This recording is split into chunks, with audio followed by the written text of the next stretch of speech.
नमस्कार दोस्तों। आज बहुत ही खुशी की बात है कि आप लोगों ने इतना प्यार और आशीर्वाद दिया कि मेरा यूट्यूब चैनल 0 सब्सक्राइबर से 100 सब्सक्राइबर हो गया। आप सभी को दिल से धन्यवाद देना चाहूँगा कि आप लोगों ने इतना प्यार दिया और आशीर्वाद दिया।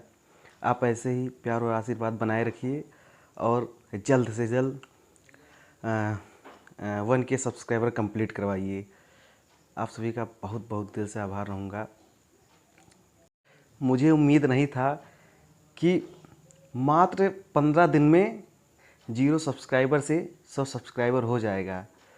मैं ईश्वर से और आप लोगों से इतना कृपा दृष्टि चाहूँगा कि आप लोग बस ऐसे ही हमारे ऊपर प्यार और आशीर्वाद बनाए रखिए और मैं नया नया वीडियो नया नया कंटेंट लाता रहूँगा और आप सबके बीच जल्द आप सबके बीच एक धमाकेदार वीडियो लाऊंगा और आप सब उस पर प्यार और आशीर्वाद बनाए रखिएगा।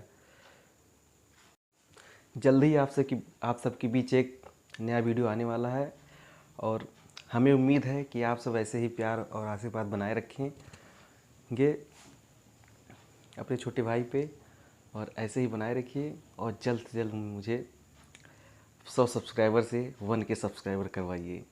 आप सभी का बहुत बहुत आभार रहूँगा। जी दोस्तों, धन्यवाद और नमस्कार। मिलते हैं फिर एक नए वीडियो में, तब तक के लिए बाय बाय।